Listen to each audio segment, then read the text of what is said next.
Looking forward to racing on Friday, especially as it is the second leg of the World Sports Betting East Cape Poly Challenge, and it looks to be an absolutely stellar field, very exciting, and we've got 9 races on the card, so a little bit more to play for.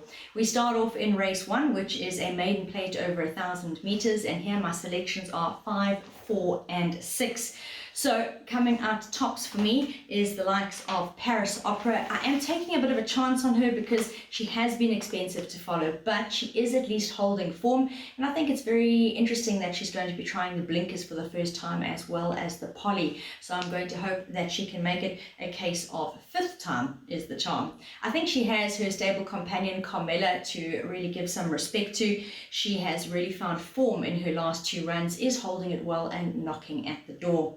As far as number 6, Shahidi, is concerned, also a horse that deserves a mention, and she's gotten really close in 2 starts, running 3rd behind Denim and Jeans and 3rd behind Cucosis. A repeat of those type of runs is going to see her be very effective here. Race 2 is another maiden plate. They step up to the 1,300 meter distance, 2, 6 and 13. How I'll be going here. DeMonte is a horse that really is trying hard. He's shown good improvement in his last few starts since equipped with the blinkers, in fact, and he has placed in all 3 of his latest outings, so he does look to have strong claims here. I think perhaps a bit of value in the lineup is number 6, Big Splash. He'll be trying the poly for the first time, and I think really drawn in gate 1 and a horse that shows natural speed. He does have the outstanding speed in the field, and you could almost see him trying pillar to post tactics here. I think they could pay off, and I do think that he's worth including here even at a bit of a longer price. Number 13, Emerald Flow, is another form horse in the lineup. Wouldn't be a surprise were she to score here. She may be taking on male opposition, but in her 2 starts in the Eastern Cape so far, which have both been on poly, she's run very good races. Race 3, a maiden plate again, sees us stepping up to the mile trip, and here 3, 2 and 5 is how I will be going. Number 3, Sienna, I think she ran a cracking race last time out. On that occasion she tried the blinkers for the first time. They really helped her find a finish, and wearing them again here with such positive improvement last time, I think that she could score. She has to respect newcomer, number 2, East Coast Star, who will be stepping out for the first time for the Duncan Mackenzie yard. She relocates with useful Natal form, is familiar with the poly, and in fact has gotten the closest 2 winners so far on the poly, and that definitely merits a bit of respect. Number 5, Latifa's Queen, is a horse that's always there and thereabouts. She'll be giving the scoops another go here, and running in regular form, she should be included in trifectas and quartets. Race 4, we stay over the mile trip into the handicaps. This is a fillies and mares 68 handicap, always really open races. 2, 7 and 5 are my first 3 selections here, and that means I'll lead with Cerelia. She took on stronger last time out, and she also tried a touch further in the Oaks plate. Definitely not disgraced, going down in 4th behind a musical glitch. I think the fact that she cuts back in trip and she cuts back in class is going to stand her in really good stead here, and I think she's got decent winning claims. Number 7 is Noble Princess. I thought a lot of her local debut run last time out. On that occasion, relocating from KwaZulu-Natal, she was familiar with the poly, but she was caught far back in the running from a bad draw, and she finished very impressively to run into 2nd. Actually passed a good few. She had come from 15th at one stage, and that certainly deserves some recognition. Unfortunately, she once again has a wide draw to overcome, but I do think that we should see her in the shake-up. Next up to have a look at is number 5, Ruby Rhythm. This is a runner from the Sharon Cotton yard. Louis McClotwa is in the irons. Last time out didn't feature, up in class and taking on musical glitch over 1800 in the Oaks plate, but it was on grass. And considering her 2 poly runs prior to that, I think she deserves the benefit of the doubt. And much like Cerelia back in class here, I think she can get a lot closer. Race 5, also a merit rated 68 handicap over the mile trip. This one open. 4, 2 and 5 will be my selections here. Taking a bit of a chance here, Mistress of Mean. She's wide out at the betting, but I do think that those last 2 runs are certainly runs that are best ignored. They were on grass, and of late she has shown to prefer Polly. And if you have a look at the company she was keeping and the races she was running on Polly prior to those last 2, I think she could show enough improvement here to be a bit of a surprise package. She bumped horses like Santa Teresa, who went on to win the Guineas Plate, and actually beat a horse like Wallace Simpson, who in her next couple of starts has recorded another 2 victories. I think that she could be a bit of a lurker in the pack. I do have big respect for a horse like number 2, Fool's Power, though. He won with consummate ease on local debut last time out when beating Baltic Beat, and that was over course and distance in a similar division. He hasn't been punished in the ratings. I think he's going to be there again. Number 5, Nijinsky's Son, is another honest campaigner in the lineup. The mile is on the sharp side for him, but the yard have fitted the blinkers. He's a horse that always gives of his best and never is to be left out. Race 6 over 2,200 metres is a merit rated 70 event. My headline numbers here, 1, 2 and 7. Crystal Stream, she took on a lot stronger last time out, and that was on turf as well. She battled there, tried new tactics, they didn't really suit, and I think coming back to Polly, back to her own class, she might be top weight here, but she certainly is a horse that should get a lot closer. So definitely give her the benefit of the doubt and scratch out that last run. I expect her to be competitive. Number 2, Reef Knot, your current favourite, and for good reason. She has run on the PE Polly twice, and she's come away a winner on both occasions. This will be the first time she tries 2,200, but everything about the way she has won over only slightly shorter suggests she'll love it, and I do think she is a big runner. No surprise to see her as favourite. Number 7, the likes of Hit for 6, is another horse who falls into the category of don't pay too much attention to that last run. I do think that it was on turf. It was definitely not an indication of that first run when running second to a horse like Arian Express, who has just kept on winning, and I think back on Polly, we'll see more of her today. Race 7 is our headline event, and a headline event it certainly is. It is a fantastic field. It might not be the largest, but it is full of quality, and this will be the second leg of the World Sports Betting East Cape Poly Challenge. They step up to the 1,400 metre trip. Winner of the first leg, Viking Moon, is a horse of major interest. I have really taken a long time to work through this. I am going to stick with him as my first pick, and I'm tipping him to beat a stable companion number 3, Mara C, and number 2, Earth Hour. Now Viking Moon, his stats on Polly really do stand out. 8 runs on the surface, 4-5 wins. He has really regained form. He lines up here racing off the back of 4 victories on the trot, and certainly in the right place. Jumps from pole position as well, and the question really is the 1,400, as he has shone over sprints. In saying that, he won a conditions plate over 1,300 when starting off that 4-win spree. He beat a fair field that day and was doing his best work late, so it all looks really encouraging. Don't overlook as well that stable elect jockey Greg Sheen is aboard. Stable companion Mara C, got the services of Richard Ferree here, and unbeaten on the Polly. He is really phenomenal on the surface. He has run 8 times for the 8 wins and given us some phenomenal finishes. He is definitely a Polly specialist, and back on the surface, I do think that he's going to show some cheek. Unbeaten over course and distance, 3 from 3.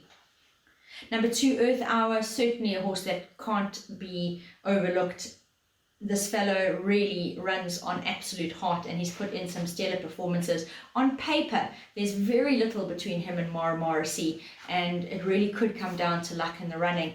Whatever the case is, it's going to be a fantastic race and easily a standout on the card. Race 8 is a Fillies and Mares 70 handicap. We return to the sprints. They'll be racing over 1,000 metres. 4, 3 and 1, how I go in a tricky looking field. I think that draws here really are going to play a huge role. Some of the horses that look to have chances are really drawn out wide, and that could negatively affect them, and is why I have decided to go with number 4, Victoria Tower. I think that from draw 3, she's going to have a little bit of an advantage on horses that possibly could be her danger, and running in really good form, she is overdue to find the winner's box. I'm tipping her to beat a horse like number 3, Talia Al Khul. Might be racing fresh, but not off a major layoff, and form prior to that was really outstanding, having notched up 2 wins and a second from 3 runs. So I expect her about the action. The horse that everyone will be keeping an eye on is number 1, Lady Catherine, and she won as she liked last time out, 4 1/4 length winner, beating Natural Jade on that occasion and making her Poly debut, which she obviously loved. I do think though she rocketed up the ratings for that win, up 8 points for the win and jumping from a seriously wide draw. So not saying she's not up to it, not at all, but it is going to make her task a really hard one. Last of the day is race 9, and this is a merit rated 66 handicap over the 1300 meter trip.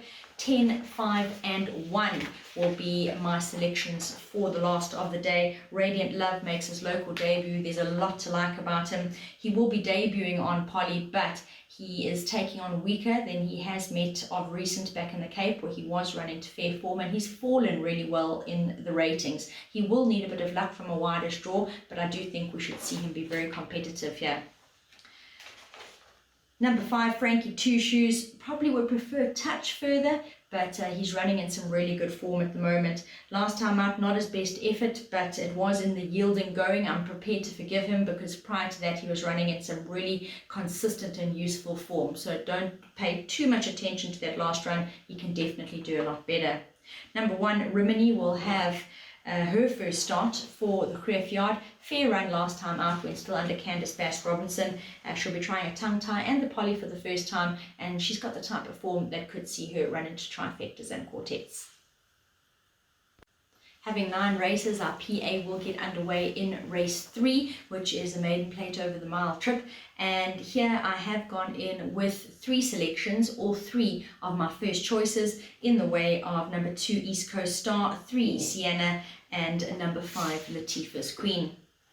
Race 4, and my banker here will be the likes of number 2, Cerelia. I really think that she is in the right place to strike. She took on stronger last time out, as well as trying a little bit further, which she didn't quite see out. I think she's going to appreciate both the cut back in distance and the cut back in class, so I'm sticking with her as a banker.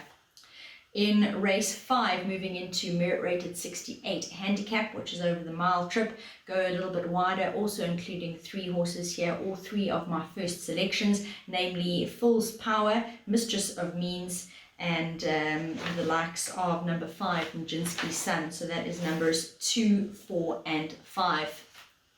Moving on to leg 4 of the PA, here just the 2 going through for me. I do think the horses that stand out, number 1, Crystal Stream and Reef Knot, I'm hoping they'll be enough to get us through.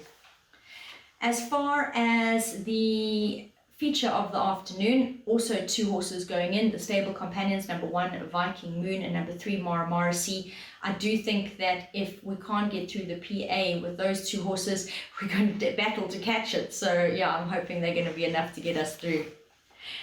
The penultimate leg of the PA, 3 selections here, 1, 3 and 4. A lot of respect for Lady Catherine. She's got to do it the hard way today. Drawn wide, up in the ratings, but certainly a lot to like about that win on debut last time out.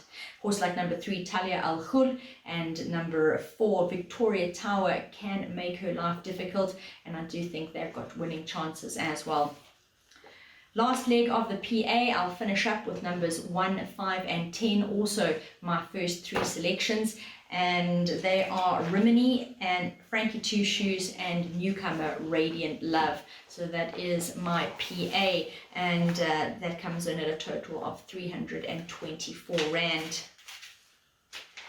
Pick 6 gets underway in race 4, and I start off really hopeful. I start off with a banker, and yes, once again it is Cerelia that stands out for me. I'm going to be taking a chance with her. I do think that on the whole it is a very open day. Cerelia does stand out for me, and I'll be taking my chances with her in the first leg.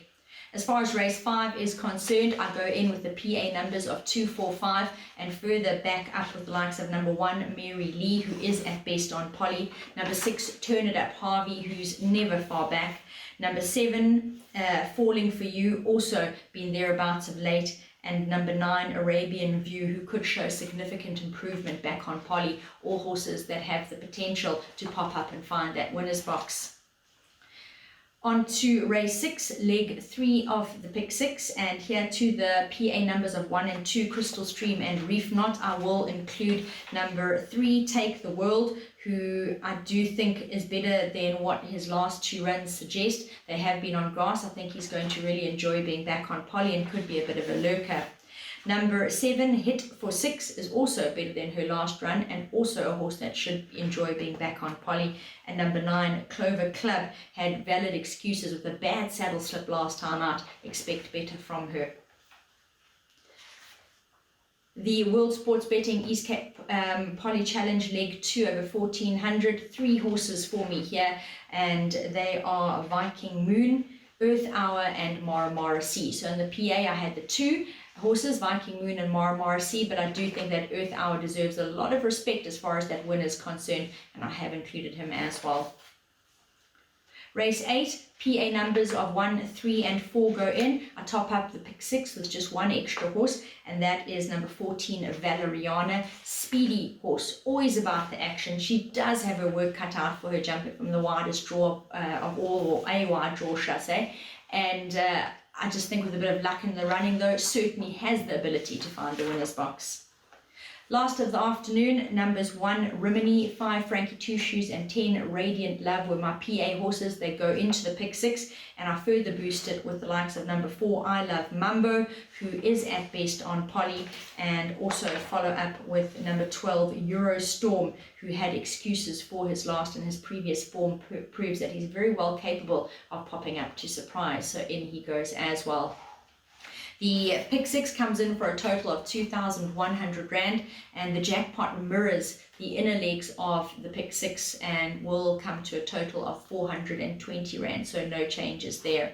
As far as my best bet is concerned, it is Cerelia, and she is horse number 2 in race 4. She'll have a lot of my hopes pinned on her as far as racing on Friday is concerned. And as far as value is concerned, a horse like Mistress of Means is a horse I think can show significant improvement back on poly, and you'll find her as horse number 4 in race 5.